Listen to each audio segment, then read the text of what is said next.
الله الرحمن الرحيم. الحمد لله رب العالمين، والصلاة والسلام على سيدنا وعظيمنا وحبيب قلوبنا وشفيع نفوسنا أبي القاسم محمد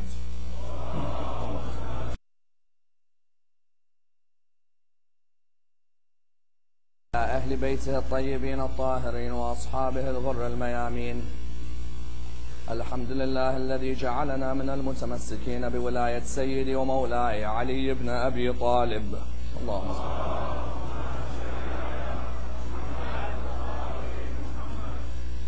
الحمد لله الذي هدانا لهذا وما كنا لنهتدي لولا أن هدانا الله. أما بعد، يقول الله في كتابه الكريم: بسم الله الرحمن الرحيم: وقرن في بيوتكن ولا تبرجن تبرج الجاهلية الأولى وأقمنا الصلاة وآتينا الزكاة وأطعنا الله ورسوله إنما يريد الله ليذهب عنكم الرجس أهل البيت ويطهركم تطهيرا.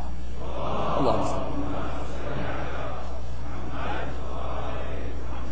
The first of our salawat in honor of Rasulullah Muhammad sallallahu alayhi wa alihi wa sallam.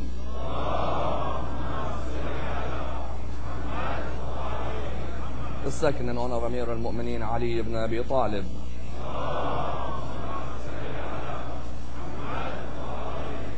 The third with your loudest voices in honor of Imam Sahib al-Asr wal-Zaman. Allahumma salli.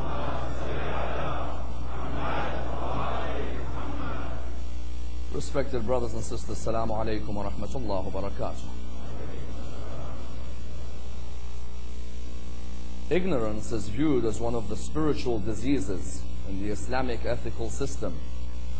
As we know, the Islamic ethical system divides spiritual diseases into three: diseases of the intellect, diseases of anger, and diseases of our desires.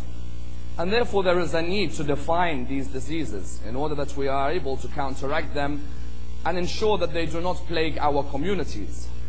Because diseases of the intellect vary. As an example, one of the diseases of the intellect is doubt. When a human being constantly undergoes doubt and constantly doubts what solutions come towards the question that comes towards them, you find that they never achieve peace in their life, and that therefore this is seen as being one of the diseases of the intellect. Another of the diseases of the intellect, as an example, is to constantly be perplexed. There are people, in everything they encounter in their life, are perplexed with that which comes in front of them, and therefore scholars define this as one of the diseases of the intellect. But arguably the most important disease of the intellect, which affects many human beings, is the disease which is known as ignorance. As we know, ignorance can be individual as well as collective. And the idea that many of us would have gone through a period of ignorance in our life, as in many human beings would be ignorant of certain facts at times in their life, of certain figures at times of their life, maybe ignorant of certain parts of history, and therefore you find that ignorance may affect us on an individual level.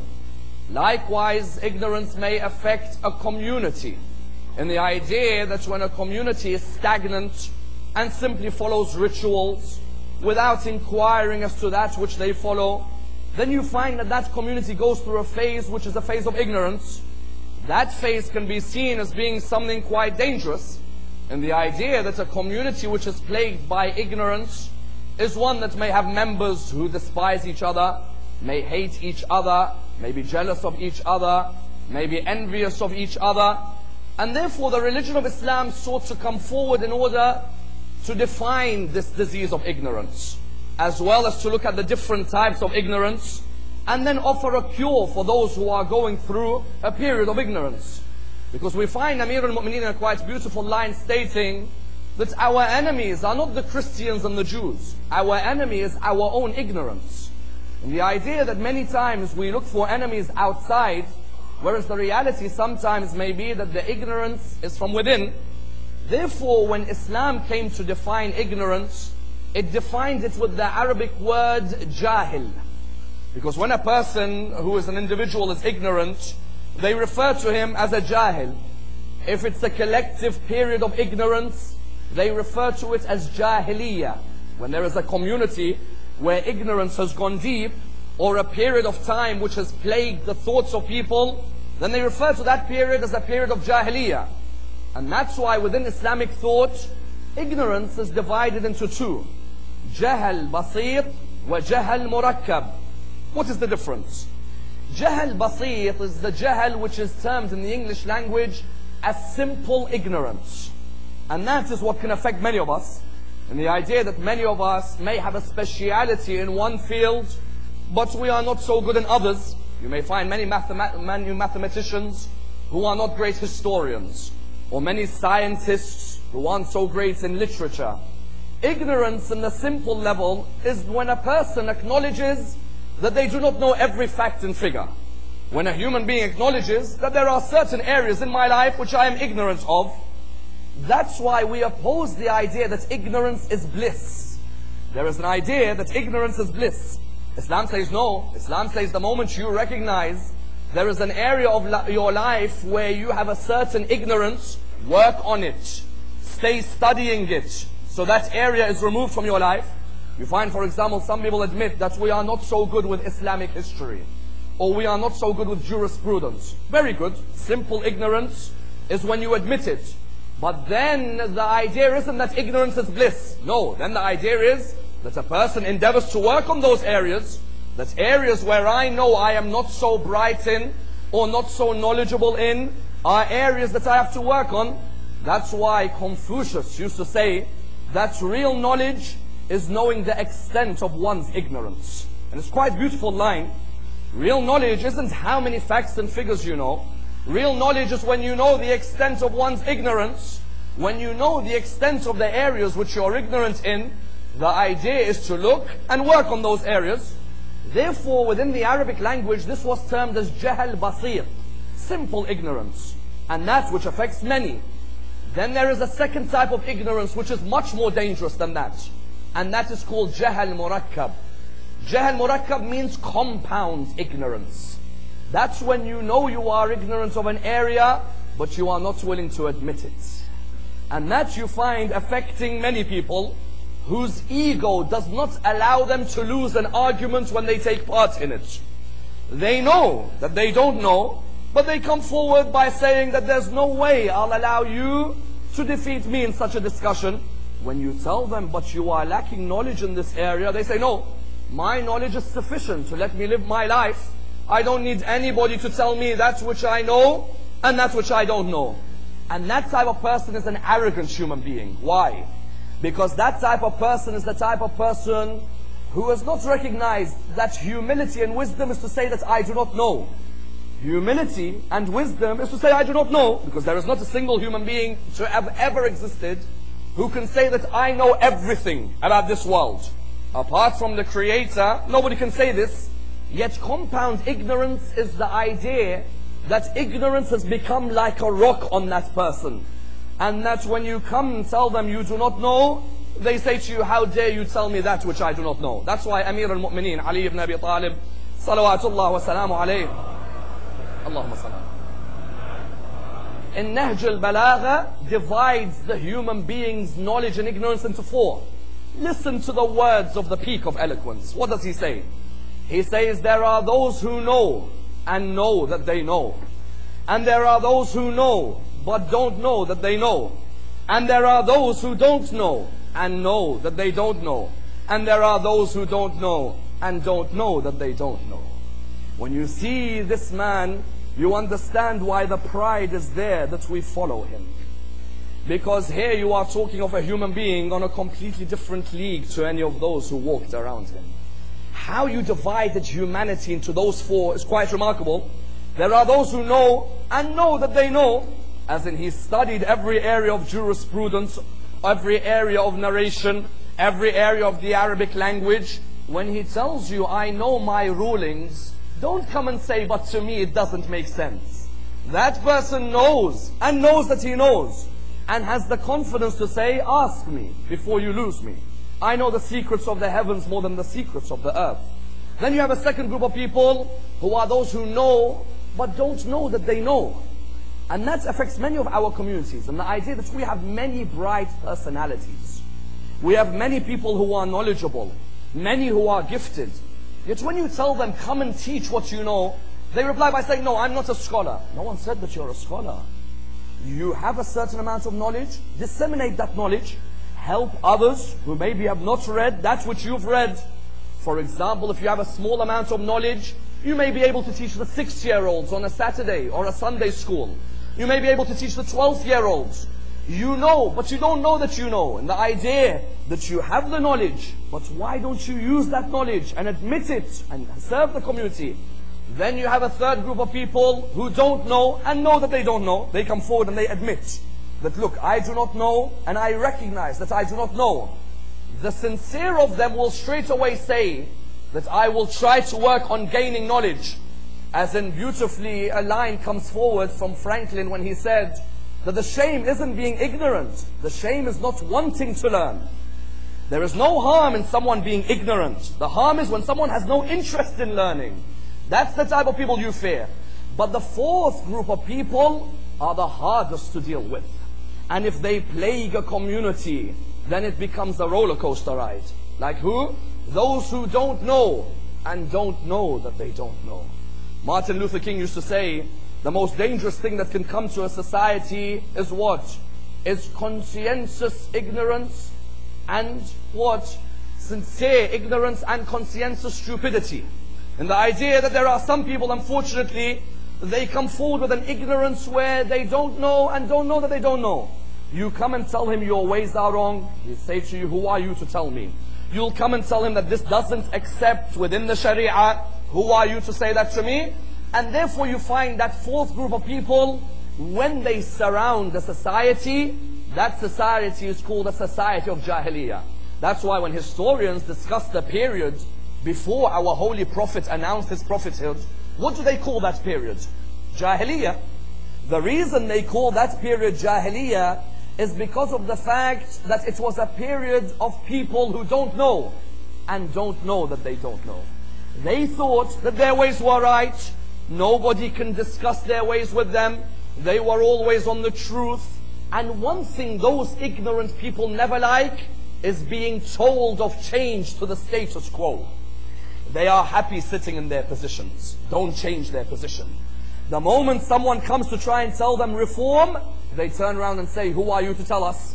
As an example, when you look at that period of Jahiliyyah, it's a period of extreme ignorance, to the extent that Tarafa, one of the famous poets of Arabia, you know there were 7 poems which used to be hung on the Kaaba, the Mu'allaqat. He used to have a poem on the Kaaba. This poem exemplified what Jahiliyyah was. What did he say? He said, were it not for 3 things, this world would not be worth living in. Number 1, that on a cloudy day, I can rest myself with a female. Number 2, that when I am down, the drink of alcohol helps me. Number 3, anyone who violates me, I'll go ahead and kill them wherever I see them. That type of Jahiliyyah was compound ignorance. The people were subjugated to ideas that the more you drink alcohol, the more merry you become. Ideas that if anybody attacks your people, go and kill them. Don't ask what the reasons. Ideas that a female was just simply there to meet your desires. She had no other role. And you find that the period was one which was known as the first Jahiliyyah. That's why arguably the head of the Jahiliyyah period was a man who you all know, but whose title at the beginning of Jahiliyyah was Abu al-Hakam. Hakam means someone who has wisdom. His title was Abu al-Hakam. His original name was Amr ibn Hisham. You all know him, but when you see how his story develops, you'll know what his name was at the end. Abu al-Hakam was the head of Bani Makhzum. Bani Makhzum were one of the prominent tribes in Arabia. This Abu al-Hakam was amongst the firm proponents that the human being should worship an idol, that woman or female should be buried alive, was a firm proponent that if any tribe attacks you, go ahead and massacre all their people. And therefore when Rasulullah rose, he was unhappy at this Muhammad's rise. Why? Because he could not take the idea that this man has come to reform a group of people who for years were following what me and my tribe taught. Because Abu al-Hakam, Abu Sufyan, Walid ibn al-Mughira, Umayyah ibn Khalaf, Utbah ibn Rabi'ah, these 5 were seen as the heads of Jahili Quraysh. Their ways were always seen as the right ways. When he found out that members of his tribe had left Jahiliyyah to go towards the path of Rasulullah, He said, bring them towards me and I'll show you what I'll do to them. Do you know who was in his tribe? Sumayya and Yasir and Ammar. They were all from Banu Makhzum. When he got hold of them, Sumayya, what did he do to her? He asked her, how dare you leave our ways and go towards the ways of Muhammad? She replied, Rasulullah's ways have reformed us from the plague of ignorance. We were people who followed without asking. Now we are people who actually understand that which we are teaching. Do you know what came forward? He came forward, he said, put her body on the ground. When he put the body on the ground, he got 2 horses and he put the riders on each horse. The ropes were connected to the feet of the horses. He said, horses, ride yourself and go away. Her body was ripped in half. She became the first female martyr in Islam. Then her husband Yasir and even Ammar. This same Abu al-Hakam would go around whenever Rasulullah would be in his prayer. He would get the placenta of an animal and throw it on Rasulullah's head when he's in sujood. To the extent that the Quran revealed the verse, أَرَأَيْتَ الَّذِي يَنْهَى عَبْدًا إِذَا صَلَّى. Have you seen the one who blocks our servant when he's in his prayer? Who was it? It was this Abu al-Hakam. This Abu al-Hakam fought Rasulullah until he was killed by Abdullah ibn Mas'ud on the day of Badr. And when he was lying on the ground and Abdullah sat on top of him, the only thing he concerned himself with was the height of Abdullah ibn Mas'ud. He said, let someone else kill me, not you. You are short. I do not want someone in history who is short to be remembered as killing me. That's why Rasulullah said about this man. He said, do not call him Abu al-Hakam, call him Abu Jahl. His name, later on his title became Abu Jahl, the father of Jahiliyyah. If you wanted to see Jahiliyyah, there is only one man where you'll see Jahiliyyah. It's that man. And that's why Rasulullah, when he built this religion, he built the religion so that the ideas of Jahiliyyah were removed. The methods of Jahiliyyah, which subjugated the masses, Rasulullah wanted to remove them. And he removed them in 2 ways. And it's an advice for all of us to understand these ways. Why? Because all of us face people who are jahil in our lives. How do you deal with an ignorant person? What if they're in your family? What if they're of your friends? What if they're of your community? How do you deal with them? Rasulullah dealt with the ignorant ones in 2 ways. The first way was through being patient with a soft heart. The Quran said, وَلَوْ كُنْتَ فَضًّا غَلِيظَ الْقَلْبِ لَانْفَضُّوا مِنْ حَوْلِكَ. If you were hard-hearted or you were severe, everybody would have run away from you. But it's because your heart was soft, people came towards you. Qais ibn Asim came towards Rasulullah. He was the head of one of the tribes. He came towards Rasulullah. He said to him, Ya Rasulullah, I have a confession to make about my days in Jahiliyyah. Rasulullah said, what is it? He said, I had 12 daughters and I buried them all alive. As in, when you have to deal with people like this, what do you do?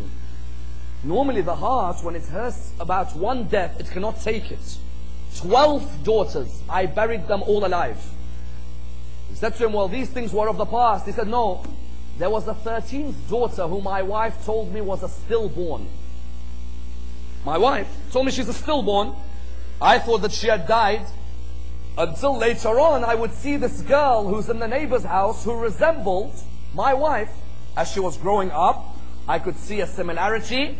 Until one day I suspected, I came to my wife and I said to her, that girl, is she our daughter or theirs? The wife said, why?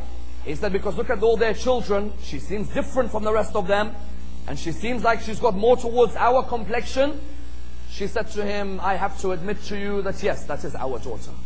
I let her grow up in that tent because I did not want her to be buried alive.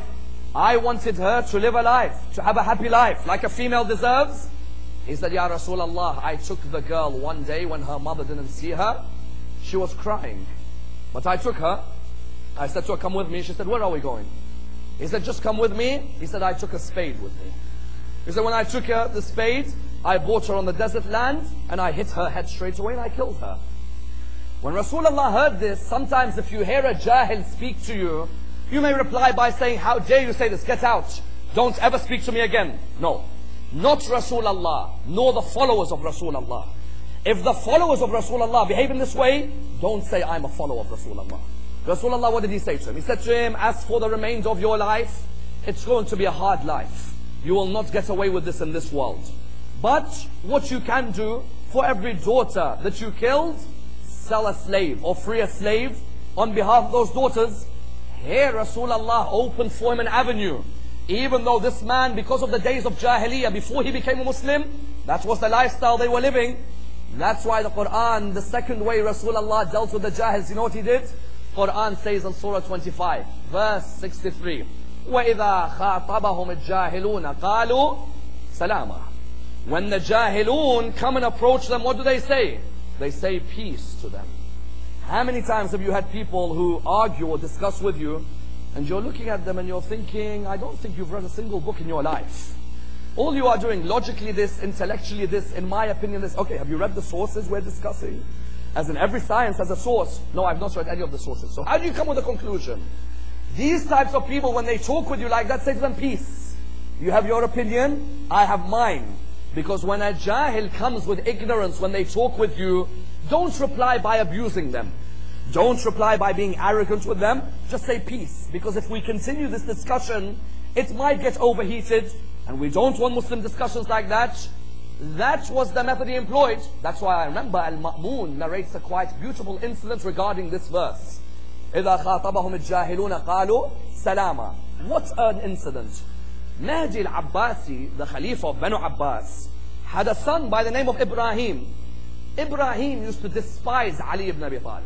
He used to despise him. Every gathering he had would be a gathering to curse Ali ibn Abi Talib. Because I tell you, Banu Abbas, there is more poetry cursing Ali ibn Abi Talib from them than Bani Umayyah. And I can show anyone who wants proof of it. There is more poetry cursing Ali ibn Abi Talib from his own cousins than from Bani Umayyah. Ibrahim used to curse Ali ibn Abi Talib day and night.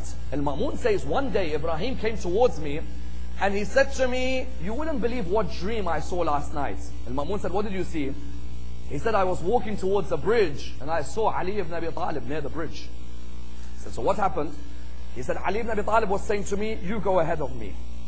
He said, I looked at him and I said to him, do you think you are Amir al-Mu'mineen? We are the people who lead the believers. So Ma'mun said, what did he say to you? He said to me, Salama, Salama, Salama. He said, what does he mean when he says Salama? Ma'mun said, you don't know what Ali ibn Abi Talib is trying to say to you? He said to him, no. He said, Ali ibn Abi Talib has replied to you in the exact way the Quran replies to ignorant people like you. Quran says, إِذَا خَاطَبَهُمُ الْجَاهِلُونَ قَالُوا سَلَامًا. In your dreams, you can't leave Ali ibn Abi Talib alone. In your dream, Ali ibn Abi Talib in your dream is showing you respect to go ahead of him. And in your dream, you are saying to Ali ibn Abi Talib, we should be the leaders of the believers. And therefore, he made it clear to him that this idea that when the ignorance approach you, whatever you do, don't lose your cool. Remain calm. If you are not going anywhere with them, then say to them peace.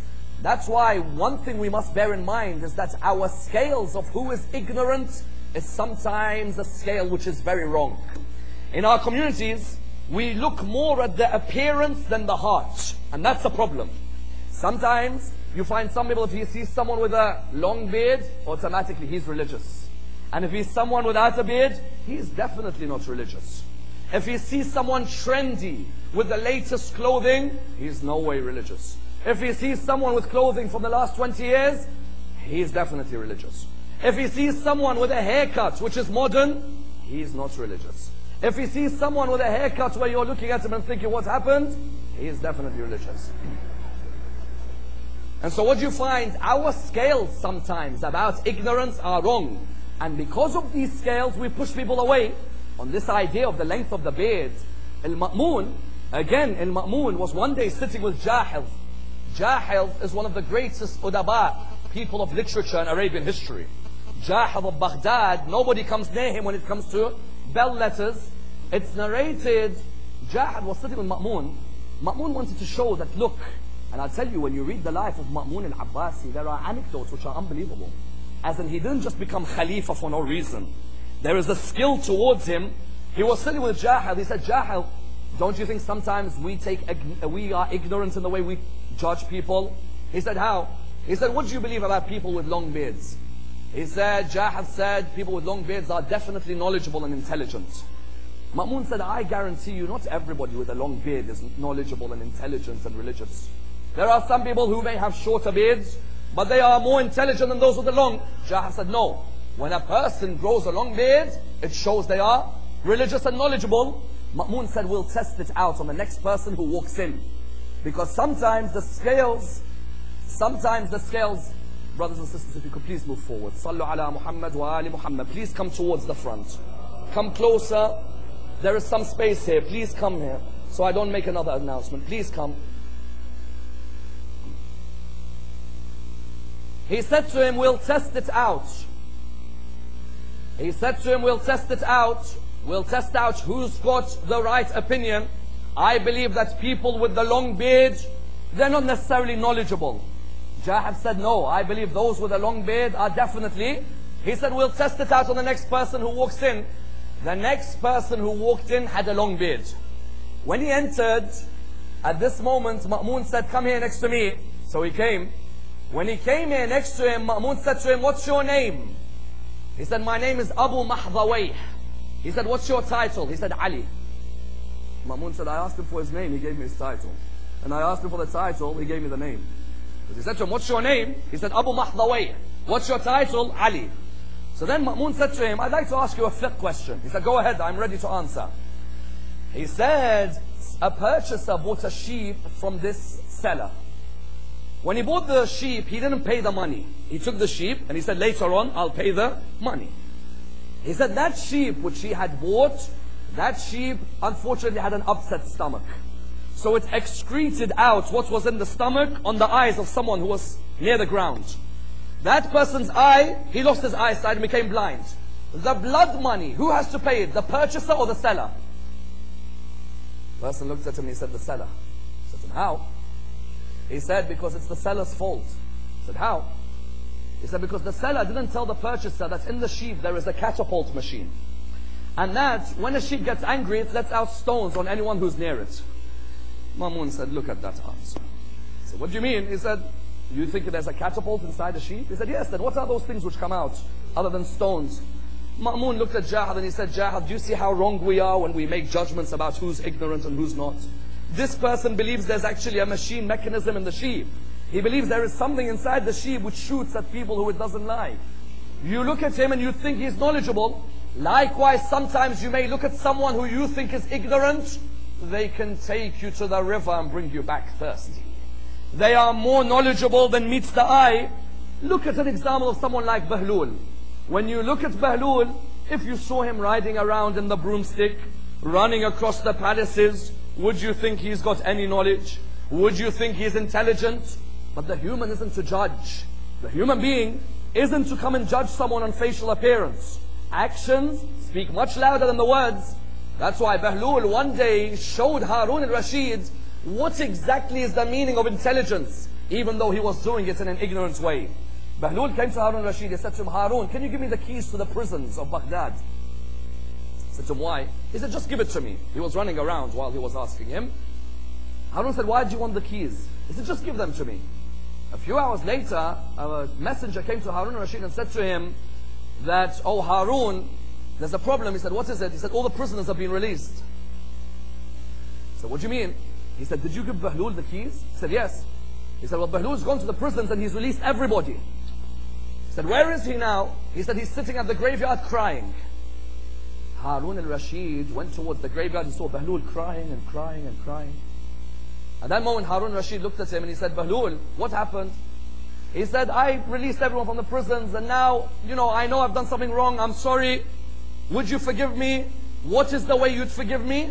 Harun al-Rashid said, I'll forgive you if every single one of those prisoners comes back near us. Bahlul at that moment said to him, then let's stay in this graveyard, because there'll be a day when all those prisoners will come to this grave. If you look at him, you would not think he's knowledgeable. But sometimes appearances are deceiving. There are those who are knowledgeable but without looking, and then there are those who are ignorant and without looking. That's why the verse in the Quran which discussed Jahiliyyah was the one I quoted at the beginning of the lecture. And mark this verse, because it's the beginning of Ayat al-Tathir. Many people presume إِنَّمَا يُرِيدُ اللَّهِ is the beginning of an ayah. It's not. It's the middle of an ayah. The beginning of an ayah of Surah 33, verse 33 is وَقَرْنَ فِي بُيُوتِكُنَّ وَلَا تَبَرُّجْنَ تَبَرُّجَ الْجَاهِلِيَّةِ الْأُولَى وَأَقِمْنَا الصَّلَاةَ وَآتِينَا الزَّكَاةَ وَأَطِعْنَا اللَّهَ وَرَسُولَهُ. What does the verse say? The verses in question address the wives of Rasulullah. The wives of Rasulullah were told, stay in your houses. وَقَرْنَ فِي بُيُوتِكُنَّ وَلَا تَبَرُّجْنَ تَبَرُّجَ الْجَاهِلِيَّةِ الْأُولَى. And do not display your garments. Now listen to the words. وَلَا تَبَرُّجْنَ تَبَرُّجَ الْجَاهِلِيَّةِ الْأُولَى. And do not display your garments like you used to in the first Jahiliyyah. Our fifth Imam was asked, why does Allah say Jahiliyyat al-Ula? He said, because there are more Jahiliyyahs to come. There is a second Jahiliyyah which is coming, not just that one. Islamic Arabia, yes, it was a period of Jahiliyyah. But the same Jahiliyyah that affected Islamic Arabia post 600 can affect Islamic communities post 2000 as well. In which way? If you look at the Jahiliyyah of those days, you'll see today is not the same Jahiliyyah, worse Jahiliyyah. Let me give you an example. In that time, the Arab woman, did they wear hijab? Yes, they did. They wore hijab. Were they Muslim? No, they weren't. That's why those who ask the question, how comes the verse, there is no verse which says cover your hair in the Quran? Those people tend to be the fickle people who don't know the laws of Quranic commentary. The laws of Quranic commentary state you need to know the culture of the people it's addressing. If the verse doesn't say cover your hair, it's because the Arab woman already covered their hair. But how did they do it? They done it like a bandana. The neck would be showing and the first part of the bosom area would be showing, but the hair would be covered. That was called Jahiliyyah. Ya Rasulullah, come and look at your followers in 2008 and see the second Jahiliyyah, how it's emerged. At least the Arab woman had the humility to cover their hair. The followers of Muhammad and al-Muhammad today don't even cover any of their hair. Jahiliyyah al-Ula was in that time.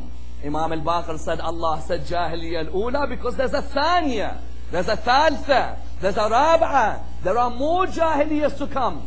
Whenever you want to judge how religious you are, compare yourself with the Jahiliyyah of Arabia. Then you'll know if you are in Jahiliyyah yourself. It's not enough just to say I'm a Muslim. No. When it said Jahiliyyah al-Ula, number one, their hair was covered. Our sisters' hair in some cases isn't covered. You've got our sisters from other schools in Islam protecting their hijab in the plains of Palestine under oppression, protecting their hijab in France while soldiers hit them, protecting their hijab in Turkey. Have they heard of the 10th of Muharram? I don't think so. Do they go to lectures for the 10 nights of Muharram? I don't think so. But the way they wear their hijab, Sayyida Zainab would be proud. Whereas those who come to the nights of the 10th of Muharram, some of them will turn around to their daughters and say, you don't wear hijab in my house. The Jahiliyyah repeats itself in Arabia. Red flags would be outside the house of a lady in illegitimate desires. With the use of electricity, now it's red lights outside the houses. In that time, it was Jahiliyyah. Today, there's another Jahiliyyah. In that time, they had a Jahiliyyah of burying the female alive. Today, in certain parts of Africa, out of poverty, people bury their children alive. Therefore, you find the Jahiliyyah came back. Jahiliyyah came back and repeated itself.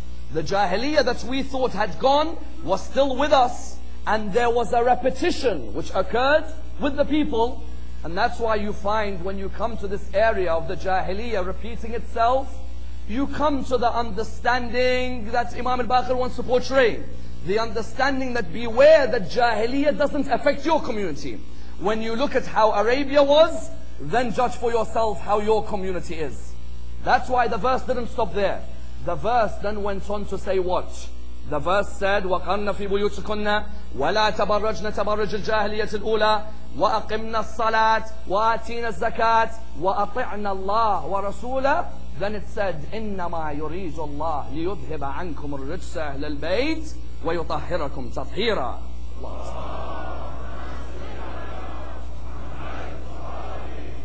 The question here arises, why would Allah talk about Ahlul Bayt in a verse that's discussing the wives of Rasulullah?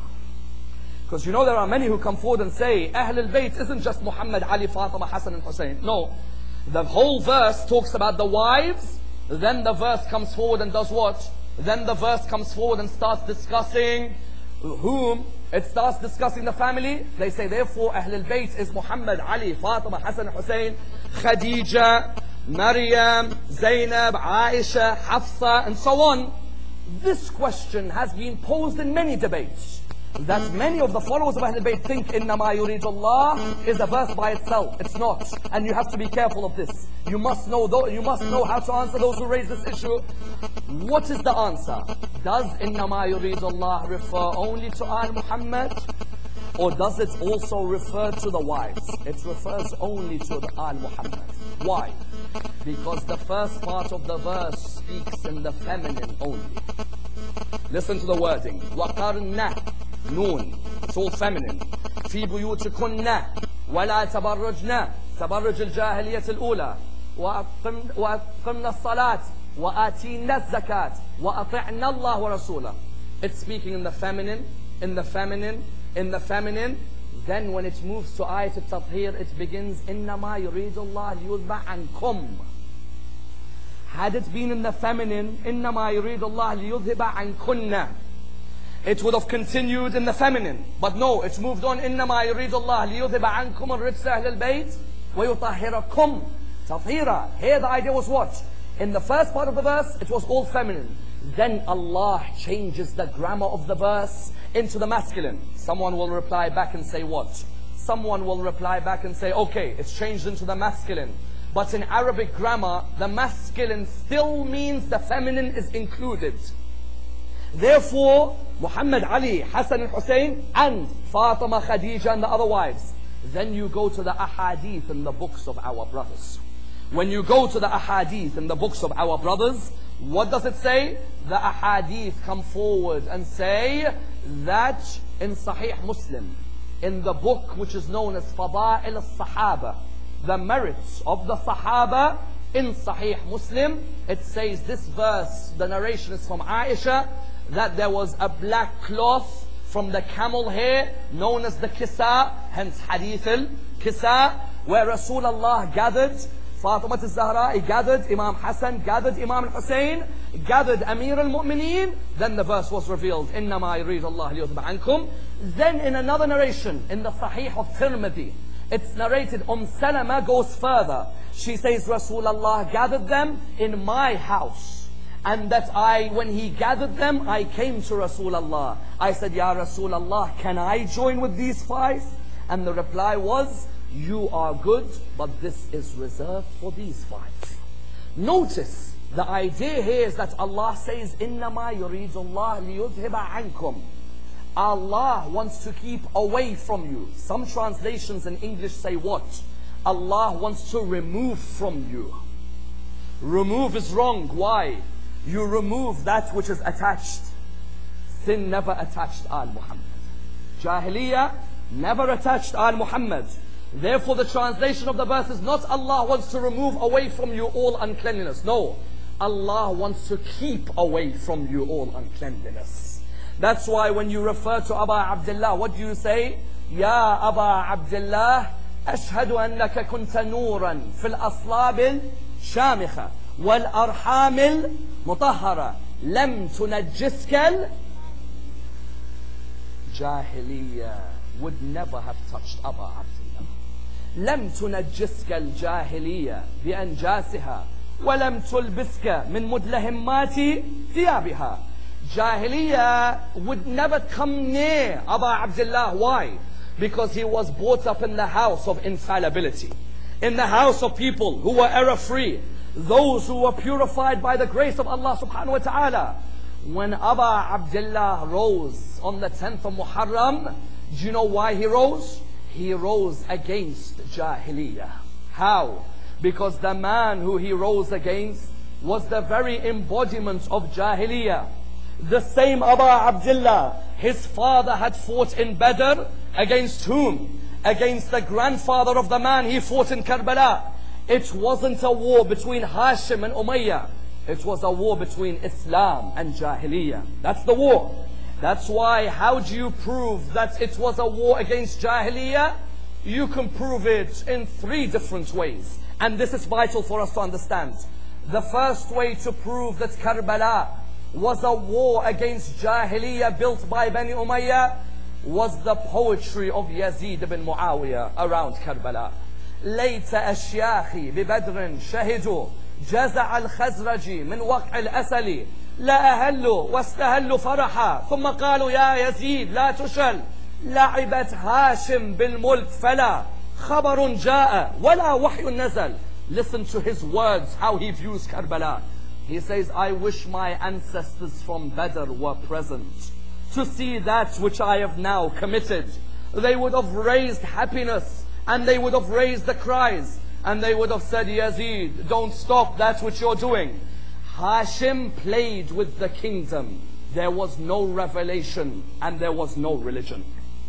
His words highlight that the religion of Islam by the time Abu Abdullah reached Karbala was now in the hands of people whose thought was embedded in Jahiliyyah. La'ibat means they played. La'ibat Hashim bil mulk. Fala khabarun ja'a wala wahyun nazal. Hashim, do you know what they did? They played with a kingdom. There was no news and there was no revelation at all. Number 1. Number 2, the second sign of Jahiliyyah in Yazid ibn Muawiyah was the statements of his soldiers to Abu Abdullah in Karbala. When Abu Abdullah said, why are you killing me? What have I done to you? They replied by saying, Bughdan labukin reed. We want revenge for your father. He killed us in Badr and Uhud, our great ancestors. We are here for no other reason to avenge what your father did to us. When your father broke Jahiliyyah, you are now coming to revive it. We'll kill you out of vengeance for your father. But number 3, and importantly, what happened on the 10th of Muharram was worse than the years of Jahiliyyah. Why? Because in the days of Jahiliyyah, they didn't choose to kill people in Muharram. The 4 holy months in the Islamic calendar where there is no fighting in the days of Jahiliyyah. The months of Rajab, Dhul Qa'dah, Dhul Hijjah and Muharram. If the Arabs used to fight each other, they'd stop the war in Muharram.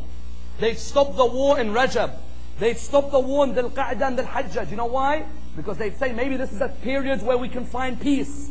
In Saffin, Amir al-Mu'minin Muawiyah stopped the war in Muharram. Because the Arabs and the culture of the Arabs remain with the Muslims. You wouldn't kill any human being in Muharram. Yet the grandson of Rasulullah is butchered on the plains of Karbala in Muharram. His body lie on the ground. As one famous poet said, silk sits on the throne in Damascus, while knowledge lies on the ground in Karbala. Jahiliyyah had returned. Abu Abdullah had to rise against it. That's why Abu Abdullah, who Jahiliyyah never touched once in his life, came on a night like this towards Karbala. He came on a night like this towards the plains of Karbala, where he was walking one way and the other. This Abu Abdullah came from the cradle of Fatima al-Zahra, from the lady who this verse, إِنَّمَا يُرِيدُ اللَّهُ لِيُذْهِبَ عَنْكُمُ الرِّجْسَ, she was the axis of this movement. As the hadith says, هم فاطمة وأبوها وبعلها وبنوها والسر المستودع فيها. Fatima was the axis of the whole movement. There was no way she'd allow Jahiliyyah to come on her son. And that's why Fatima al-Zahra was with her son along the whole of his life. Even when he arrived at Karbala, his mother would not leave him alone on the plains of Karbala. On the contrary, the hadiths narrate to us that when she was pregnant with Abu Abdullah, even at that time when she was pregnant with him, she would cry in honoring Abu Abdullah. The narrations say to us that one day Rasulullah was walking. One of the companions of Rasulullah came towards him. When he came towards him, he said to him, Ya Rasulullah, hurry to the house of your daughter. When Rasulullah said, why? He said, because Fatima al-Zahra has fallen. She was pregnant with Abu Abdullah al-Hussein. Rasulullah hurried to the house. He saw Fatima al-Zahra there on the ground. When he came towards her, he said, Fatima, what is wrong? She said, هذا الحسين يكلمني. هذا الحسين يخاطبني. Oh my father, this Hussein speaks to me. This Hussein calls out to me. He said to her, what does he say? She replied, يقول أنا الغريب. He says that I am a stranger. Ya Rasulullah, will Abu Abdullah die as a stranger? He said, yes, there'll be a day when Abu Abdullah is a stranger on the plains of Karbala. The following day, again Rasulullah is called, that Fatima is alone on the ground. He comes towards the house, he sees her crying. He says to her, my daughter Fatima, tell me what is wrong. She says, Ya Rasulullah, هذا الحسين يكلمني, هذا الحسين يخاطبني. He said to her, what does he say? She says, يقول أنا العطشان, I am the one who is thirsty. Ya Rasulullah, will Abu Abdullah die thirsty? He replied, yes, there will be a day when Abu Abdullah will be thirsty alone in Karbala. And the following day it's narrated that again he is called to the house. He comes towards the house. He sees Fatima Zahra unconscious on the ground. He says to her, Fatima, what is it? She replies, هذا الحسين يكلمني, هذا الحسين يخاطبني. He said to her, Fatima, what does he say? She replied, يقول أنا الشهيد. Ya Rasulullah, will there be a day when Abu Abdullah dies as a martyr? He replied back to her by saying, yes, my dear Fatima, there will be a day when Abu Abdullah dies as a martyr on the plains of Karbala. He replied then by saying, but there will be a group amongst the followers of Abu Abdullah who will revive his message every year, and they will cry when they remember what happened to Abu Abdullah. This was the first time she remembered Abu Abdullah. The second time was when she was dying. When she was dying, Amir al-Mu'mineen was next to her. When he was next to her, at that moment when he was next to her, he came towards her. When he came towards her, she said to him, Ya Amir al-Mu'mineen, I have one wish. He said to her, what is it? She said to him, look after the orphans which I leave behind. He said to her, that I will do. And then she said, look after Abu Abdullah in particular. He said to her, what is it that you say? She said, look after Abu Abdullah. فَإِنَّهُ قَتِيلَ أَرْضِ الْعِرَاقِ فَإِنَّهُ قَتِيلَ كَرْبَلَا. He is the one who will die on the plains of Iraq. He is the one who will die in Karbala. And that's why the ahadiths narrate to us that when Fatima Zahra, her body was carried towards the grave, Imam Hassan came to her body and Abu Abdullah came towards the other side of her body. When Imam al-Hassan came near her, he said to her, mother, speak to me. When Abu Abdullah came on the other side, he said, my mother, this is Hussein, speak to me. At this moment, the narration said, Jibreel came towards Amir al-Mu'mineen. He said to him, Ya Amir al-Mu'mineen, remove Abu Abdullah from the chest of his mother. At this moment, Amir al-Mu'mineen said to him, why? He said, because the angels cannot take seeing Abu Abdullah on the chest of his mother. Do you know what the poets reply? They say, if the angels could not take seeing Abu Abdullah on the chest of his mother, how did the angels take seeing shimmer on the chest of Abu Abdullah? How did the angels see shimmer on the chest of the son of Rasulullah? That's why, as a conclusion, Karbala was the plain. Fatima didn't leave Abu Abdullah. Sayyida Zainab, as Abu Abdullah was walking out on the battlefield, Sayyida Zainab called out, Mahlan, Mahlan, ya ibn Zahra. Wait, wait, O son of Zahra. He came back towards her. He said to her, what is it? She replied by saying to him that my mother, before she died, she said, kiss Abu Abdullah on his head and kiss Abu Abdullah on his neck. I said to her, why? She said, because Abu Abdullah will be struck on the forehead, and because the neck of Abu Abdullah will be severed from his body. Inna lillahi wa inna ilayhi raji'un. We pray to Allah subhanahu wa ta'ala to keep us on the path of Muhammad and Al Muhammad. We pray to Allah subhanahu wa ta'ala to remove from us the plagues of ignorance. Allow us to develop our beliefs in Muhammad and Al Muhammad. Allow us to gain knowledge defending Muhammad and Al Muhammad. We pray to Allah subhanahu wa ta'ala to raise us with the Imam of our time, Imam Sahib al-Asr wal-Zaman, and to be amongst those who receive his intercession in this world and the hereafter. We pray to Allah subhanahu wa ta'ala with the Surah Al-Fatiha, and before it the loudest of salah.